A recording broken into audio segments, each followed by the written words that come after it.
All right, I think that we are in a very good place to start this presentation. Welcome, everyone. The Alliance of Community Health Plans and Clarity Solutions are pleased to present this online educational program.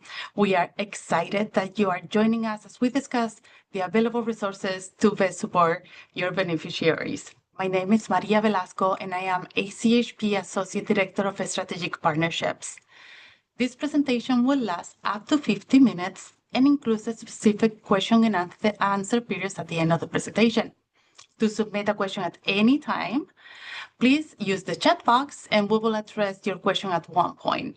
If you want to contribute to the discussion verbally, please raise your virtual hand and I will unmute you as I am your technical moderator to this presentation.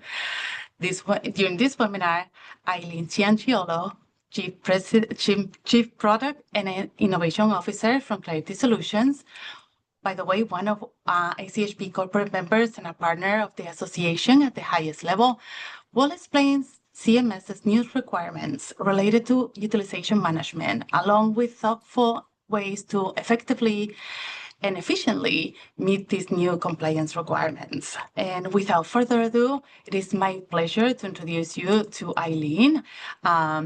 Eileen Cianciolo is a healthcare industry veteran with over 25 years of experience in care management, engagement, and analytics. Eileen, the floor is yours. Wonderful. Thank you so much, Maria, and good afternoon, everyone. Thank you for your time this afternoon to just chat around some of the new requirements from CMS. So if we go to the next slide, we'll just go ahead and just jump in. And as Maria just described, my name is Eileen Cianciolo. I'm the Chief Product and Innovation Officer here at Clarity Software Solutions. I have been in the healthcare industry, I just leave it at 25 plus years, with extensive experience in member engagement and care management, analytics, anywhere from Blue Cross Blue Shield through to various different analytics and AI companies and member engagement companies. So we go ahead and what we're going to cover today, we're just going to spend a little bit of time talking about this, breaking down some of the CMS changes, both for utilization management that are coming here in 2026 as well as in 2027. And then we're going to spend a little time overviewing and just sort of an introduction of the mid-year enrollee notification of unused supplemental benefits changes.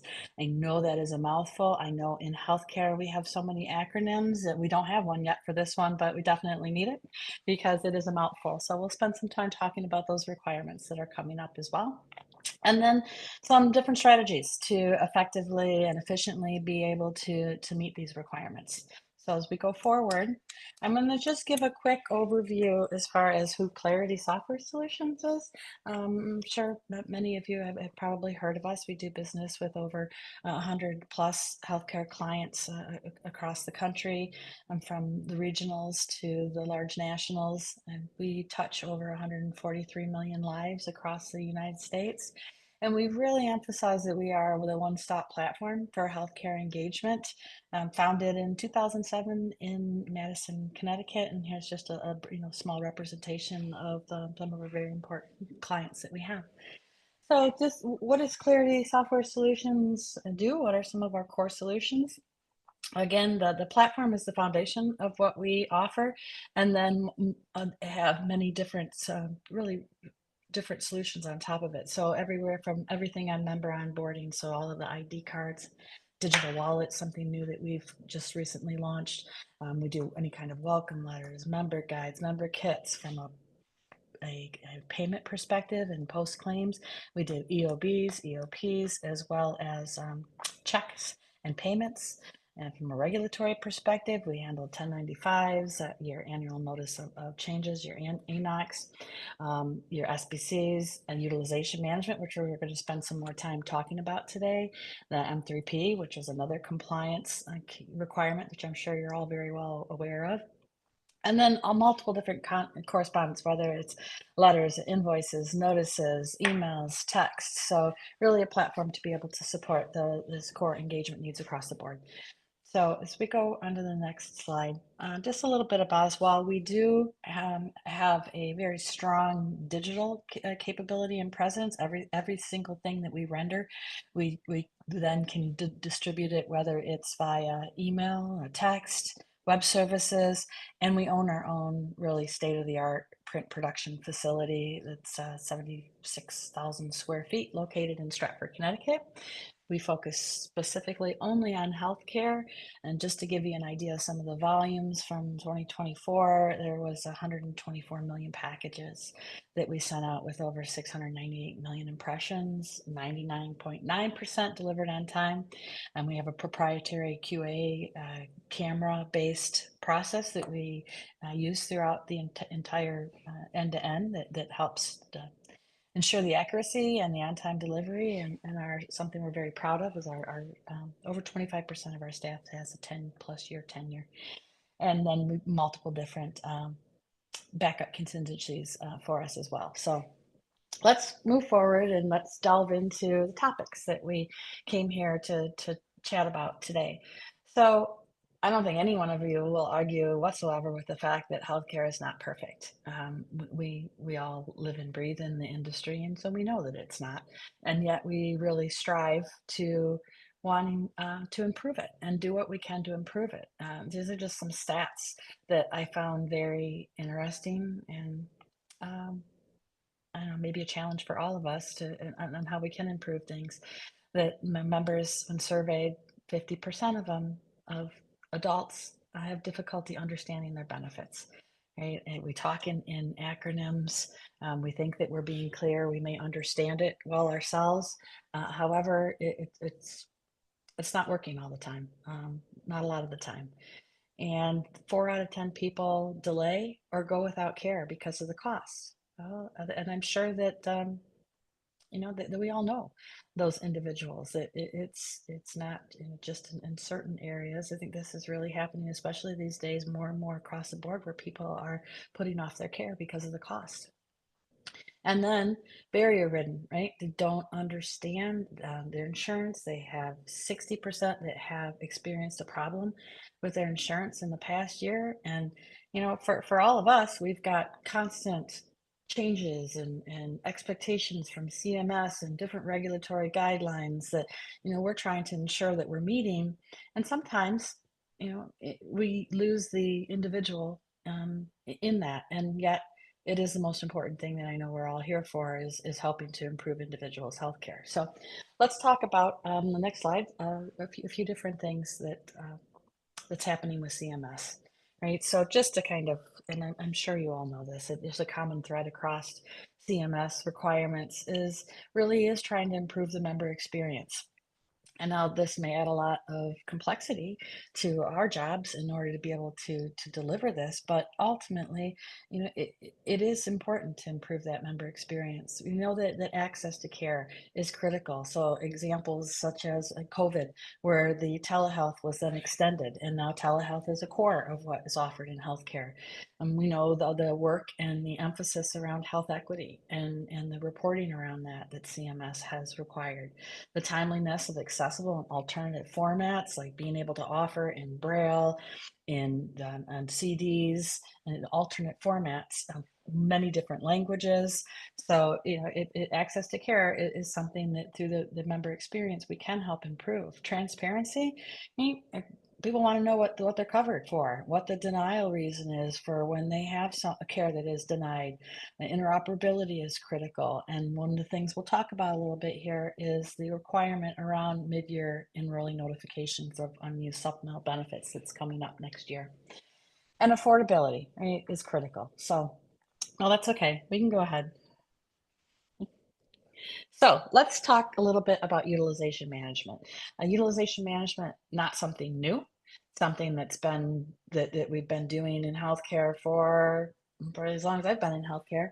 But there's a lot of room for improvement, and CMS is really ensuring as part of their final rule that was just in January 2024 around the interoperability and prior authorization, that final rule, making sure that we really improve utilization management. It's really designed to be able to improve that exchange of information when an individual is seeking care and whether or not that care is going to be approved or denied. And it really also focuses on the part on the APIs and part on the member experience by enforcing, stricter timeframes that are coming, and increasing the overall transparency of the utilization management process. So who does this final rule impact? Well, quite a few. Medicare Advantage across the board, state Medicaid, the CHIP program, fee for service, Medicaid managed care plans, and then QHP as part of the federally facilitated exchanges as well. So uh, quite a few across the board this rule impacts. There's a couple of different pieces of it. The effective date for first piece is January coming up here. I know it seems like it's not really coming up here, but I can't believe it's already the end of April and it'll be here before you know it. So timeframes and denial reasons to providers and patients have to be, as well as publicly accessible reporting metrics. And we'll talk some more about this. And then in January of 2027, there's APIs that are required in order to be able to provide prior authorization information back to both providers as well as to members. So two pieces of the changes that are coming for utilization management, two different timelines that those will go into effect. So, some of the trends and really assumptions is that moving more and more towards the electronic exchange of healthcare information. And so this step with the APIs is really starting to move that forward, as well as really aligning the push for more transparency with members and between the healthcare entities. And probably, I think maybe one of the most important things in here is reducing delays in care. Right, and the numbers that we have as far as estimated utilization management is to save about 15 billion over 10 years.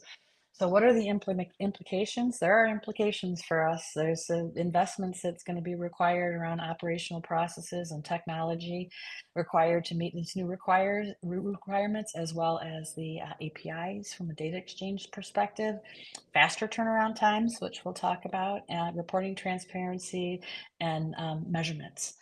So if we go to the next slide. So what are the changes? Okay.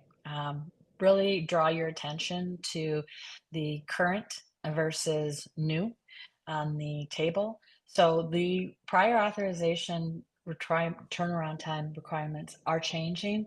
The expedited, as you'll see, are pretty much staying the same at 72 hours, except for Medicaid fee for service down at the very bottom, where they had not specified previously what the for expedited, what the turnaround time is, and that is 72 hours now.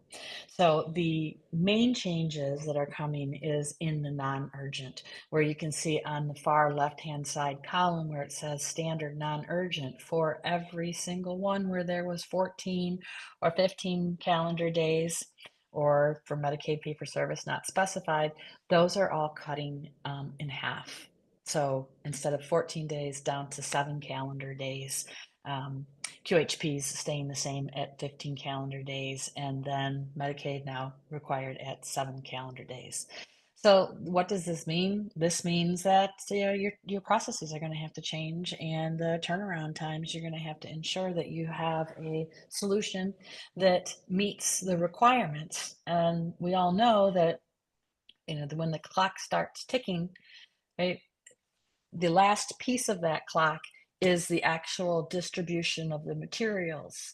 And so being able to have a solution, so for what Clarity offers is a same day SLA, which we are processing files 24/7, 365 days a year. As soon as we get it, we're processing it.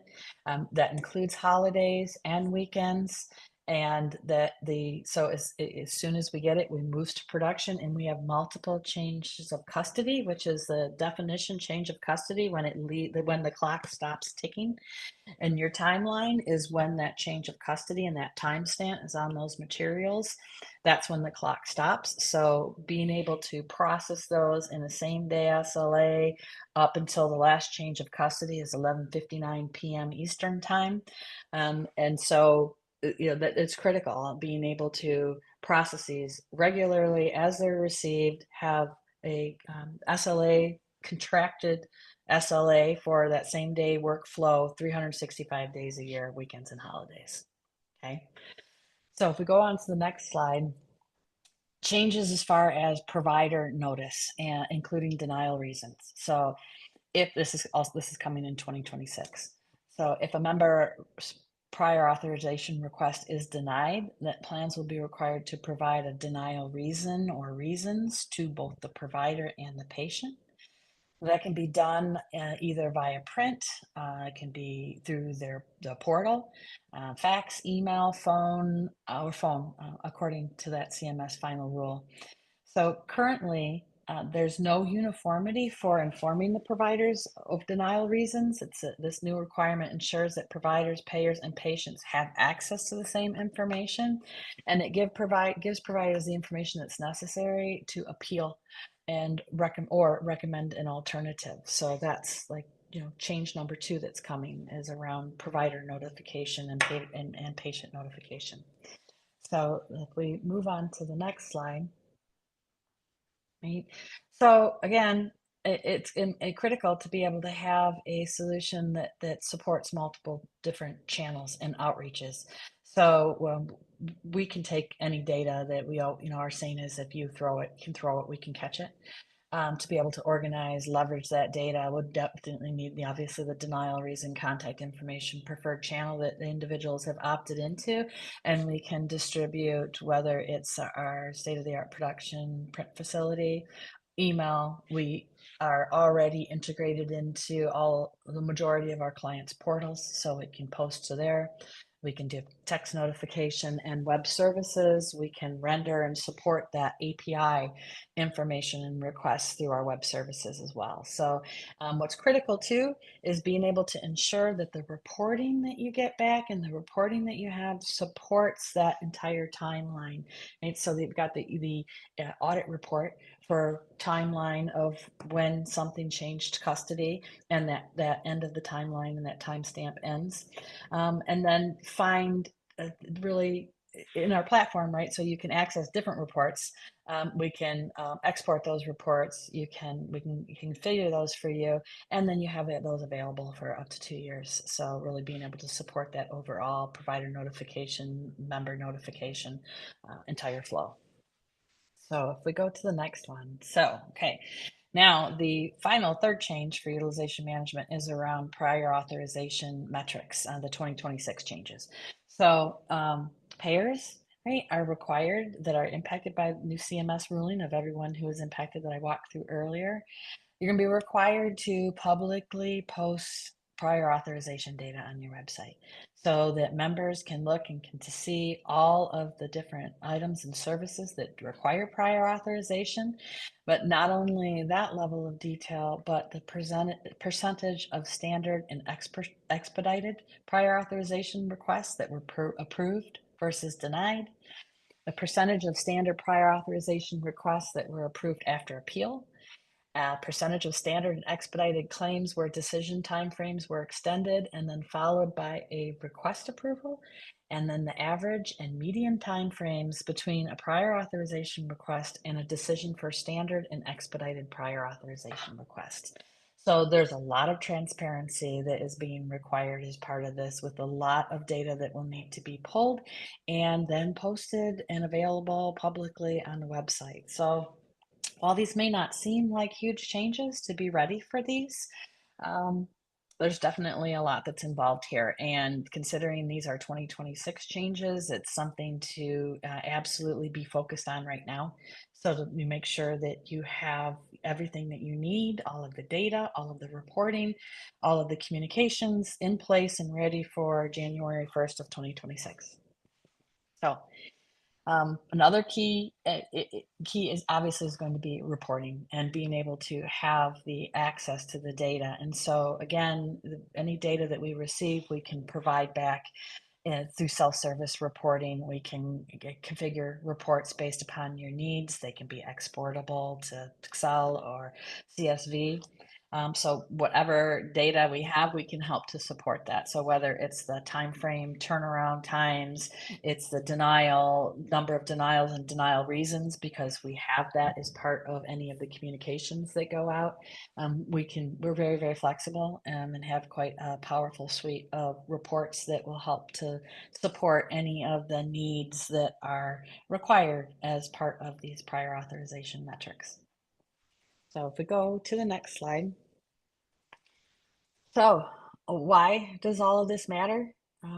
Well, it's a prior authorizations. It's a fundamental part of healthcare. I think the most important piece in here, we probably all would agree, is the access to care. That behind all of this process, behind all of these notifications, behind all of these rules, there's an individual that's seeking care, that needs care, and we are administering a process to determine whether or not that individual is going to get that care that they're seeking.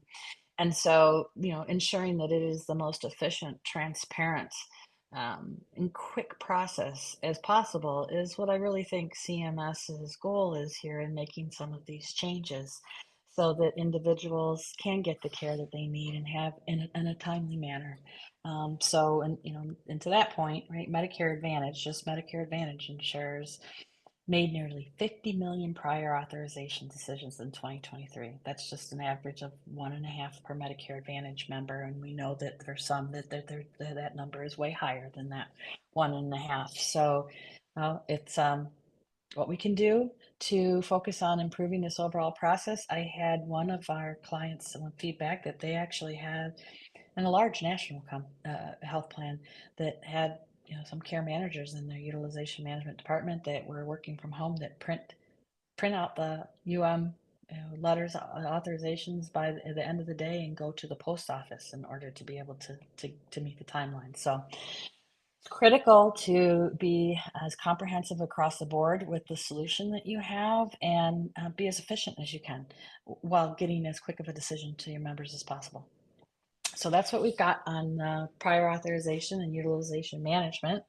And now for my favorite mouthful, going into the mid-year enrollee notification of unused supplemental benefits. Now you may say, doesn't go into effect until the middle of 2026. I mean, it's January 26th. The communications have to be sent out between June 30th and July 31st. But I can tell you there's a lot that's needed here, and to think through this process and the data that needs to be pulled in order to be able to solve for this. So if you have not begun solutioning for this to, as quickly as possible, get in place what you need, I would just highly recommend that this is an area of focus, because it will be here before we know it.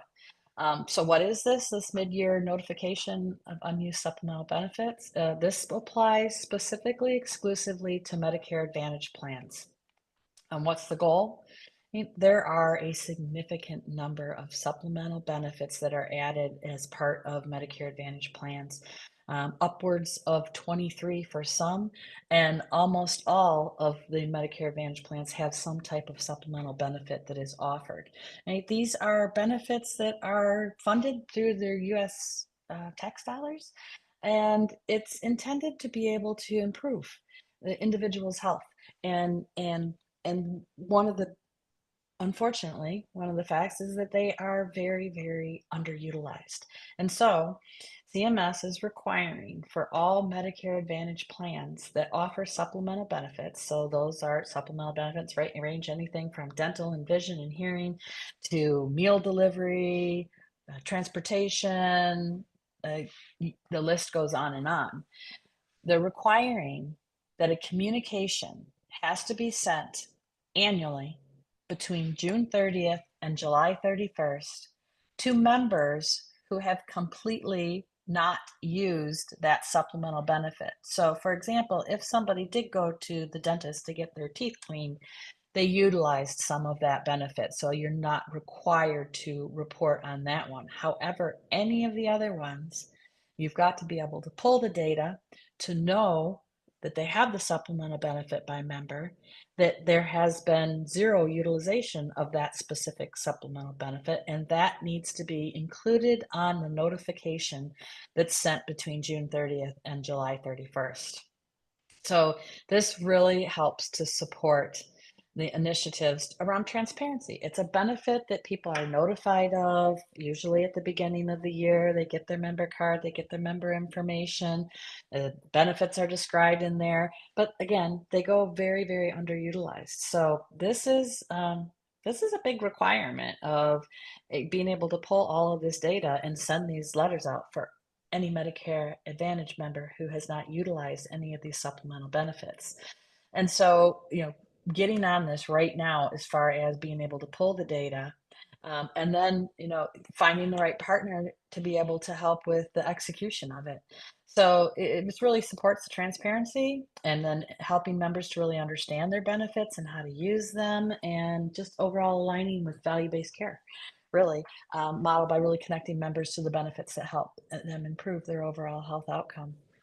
So what are the implications of this one? I'm sure all of your minds are probably spinning on what this takes. There is a significant operations, and then tech from being able to pull and to access the data is probably going to be the most critical piece of this, of getting that data pulled timely and being able to be handled with to be multiple potential different formats for that, and then driving that outreach in a timely manner that happens again short time period, June 30th to July 31st, to demonstrate the compliance with it. So pretty big change, and notification that's coming here in 2026.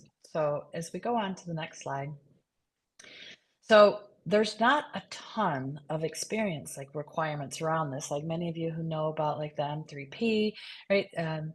CMS was very, very descriptive and prescriptive as far as what the template needs to look like and what information is in it. Not yet for this, and may not. This is a high level, really guidance that they've given. Timeframe's clear. Like I said, June 30th, July 31st has to be sent out. Targets Medicare Advantage members who've completely not used that supplemental benefit after the first 6 months of the year. Right? So you have to pull that data pretty quickly because you've got 6 months of they haven't used it, but it has to be sent out between June 30th and July 31st. So the time window is very small there.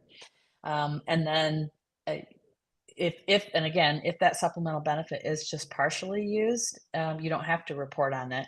It's up to you. You can or can't. But including things and also channel mix, obviously it's print or digital, but only if that member has opted in for e-delivery. So it's for health plan communications. Then you can send it, we can send it for you, e-delivery. Otherwise, it's got to be print. And then some of the just guidelines of the communication, similar to explanation of coverage. So being able to list those unused supplemental benefits, details around the eligibility criteria and limitation of the benefits, such as like out of pocket and deductible, as well as network, network details in network versus out of network and how to access the benefit. And a customer service number for questions. I can be like one customer service across the number across the board, or you may have different ones depending upon what the information is around the supplemental benefits. So, some guidelines definitely to go by, but a little, not a prescriptive template that has to be used, but I'm pretty clear as far as when and what and to who. So as we go to the next slide. So what I really urge all of you to do is don't just check the box on yet another communication that has to go out to individuals and to your members. Be thoughtful as far as the design that you use. It's an opportunity. Every touch point of which we send something out and communicate with the member is an opportunity to create a relationship with them. So make it meaningful and make it engaging. Tailor that communication. Right? There may be multiple ways that an individual can have access to more information about transportation or about that supplemental benefit. So use a prioritized list around what's most valuable to that individual. Use different visual aids, right, to be effective in that messaging and really draw attention. Use QR codes, right, to be able to help drive individuals into where it is that they can find more information about the supplemental benefits, where they can sign up for, right, help them in order to be able to make it as clear and concise on where they can go to access these supplemental benefits. But keep it simple, right? Make sure that you're using the appropriate reading level, use designs that break up and don't, it's not just all text. Like I said, incorporate the QR codes. And convenience is critical, right? But 65% of insured adults in the US expect a more convenient experience. Some prefer to be print, some want to be directed to their portal, some want an email, some want text, right? But what's really critical is the really drives engagement is the QR codes. And one of the things that we have is a unique, we call it Pathfinder. It's a unique QR code by member, which we know specifically the actions that that individual has taken and can point to a very specific really landing page or spot for that individual to go based upon that QR code. We know who's interacting in what way. So bottom line here is, I know that things come up quickly and we tend to do what we need to do just to meet the requirement, but don't let this pass up an opportunity to really use that engagement and think it through. We do have the time now. Now's the time to do it. Let's start thinking about how to create as an engaging of an opportunity with members while still meeting the requirements from CMS on this. So if we go to the next slide. So again, right, we can absolutely help without a doubt. We can do the personalization at scale. We can help drive that overall experience. The timeframes are not a problem. We have significant volumes that we do during all year round. We can take any type of data file in any type of format from you, and we can make that work. And we can create those dynamic designs with variable data that we receive from you. We have a team of engagement experts that are just ready and waiting to be able to help you to meet this needs and to make this a very engaging experience for your members. We have guaranteed SLAs with the time requirements and timeframes so that you don't have to worry about not being able to meet the timelines, whether it's for utilization management or for the unused supplemental benefits. Easy to access reporting, which is critical. And then all channels, right? It's not just the print and the email and text, but it's also the APIs and integrated into multiple different portals and different systems our clients have. So we would love to be able to help you with this without a doubt. So we know that we can create a solution that works for your members and you and CMS. So why, again, why does it all matter? Well, supplemental benefits are absolutely underutilized. They can help individuals with their quality of life. And so it's a new requirement that's coming. We're going to all have to do it. And none of these don't look like they're going to change. Who knows? There's a lot of change going on right now, but right now these are requirements and these are the dates that are in place. And so don't wait. Get on it right away so that you make sure that you're making the most of this opportunity that you can to touch your members. So with that, next slide. Yeah, final thoughts. Well, I won't make that last too long. I have a lot of final thoughts, but let's just say reach out. Would love to help you. If not us, it's good luck on being able to really meet the timelines with a solution that works for your members, but reach out and we'll be more than happy to help you in any way we can. And we'll keep posted too on any of this if it changes, because we know there's a potential for it, but also have to plan for the fact that it is going to be going into effect. So with that, do we have any questions?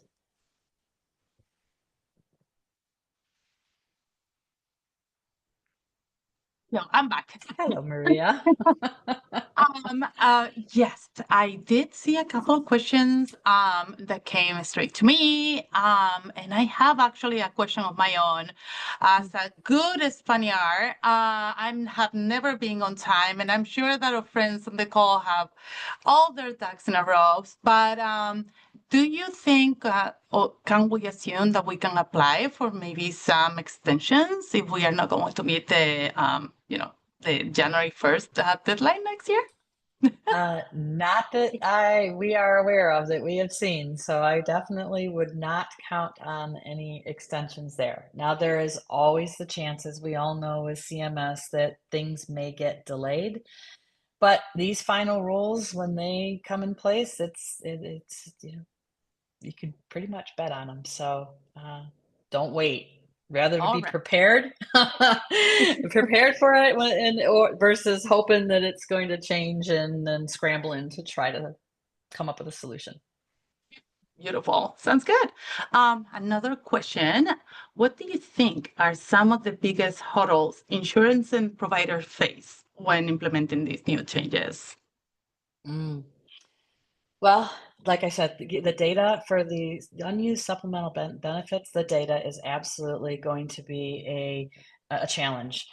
We know that anytime pulling in new data extracts, can take a while for getting the technology resources. It could be multiple systems if this is in, it could be just one. And then being able to have a vendor who can handle any of those data sources that you trust and that you're going to feel confident are going to be able to meet the turnaround times as well, because there are some utilization management has some short turnaround times, as does that 1 month time period for those unused supplemental benefits. So those are going to be some challenges, and so that's why it's a rather start now, so that if any of those, there's always something that comes up, right? Something that wasn't planned, wasn't expected in the data pull. So start early so that you can handle any of the surprises that may come up. Beautiful. And another question just got loaded. Is the requirement for all supplemental benefits offered? Yeah, that's right. All supplemental benefits offered for Medicare Advantage that are unused, completely unused. So just think about just pulling the data for every single supplemental benefit and being able to know whether or not there was any utilization of it, and then pulling that along with the information around copay deductible for each of those listed in the communication for supplemental benefits. So that it's a big process for sure. And on that topic, can you tell me a little bit more about how Clarity has a plan to support customers for 2027 UN changes, maybe on APIs? Yeah. So that API is going to also be a big one, and we already integrate all of our any of our communications through APIs, and they go into portals, they go into customer service reps applications. We can integrate those APIs really anywhere. It usually what happens is the challenge or barrier is more on the client side, right? So that's, again, make sure that you've got resources that are now looking at the API, because that's going to be a large lift. So we already do it. We already have the API, so it's just a different information to be providing back. And if we have the information around doing the utilization management notifications, we can use that same information around denial, around reason, and denial reason, and send that via API as well to wherever we need to, we need to send it to, provider, member portal, wherever. So love to Beautiful. talk through more with individuals and just workflow it out, because like I said, the longest pole in the tent is going to be the data, getting the data extracted, and then making sure who you're working with can handle any of those formats in the time period that it needs to be communicated with the volumes that's going to be required. Beautiful. Well, thank you. I don't see any more questions on the chat. We want to give maybe 10 seconds to everyone just to ensure that we cover all the questions. In the meantime, I just want to remind everyone on the call that I'm going to post all the presentation and the recording in ACHP Connect for those of you that are ACHP members. I will also send the presentations and recording tomorrow morning to everyone. So or friends that are not a CHP member can also receive the PDF and the recording. But yeah, it looks like we are good to go. Thank you so much, Eileen. Thank you so much, No, thank Clarity. you so much. This Thank you so was much. And very yeah. a lovely discussion. And if any of you would like to be in touch with Eileen or have any further questions, you feel free to reach out to me at M Velasco, my M from Maria Velasco at achp.org, and I can put you in contact directly with Eileen or friends, Clarity. But yeah, feel free to disconnect. Thank you, Eileen. Talk to you soon. Wonderful. Thank you so much. Take care, Thank you. everyone. Bye. Bye.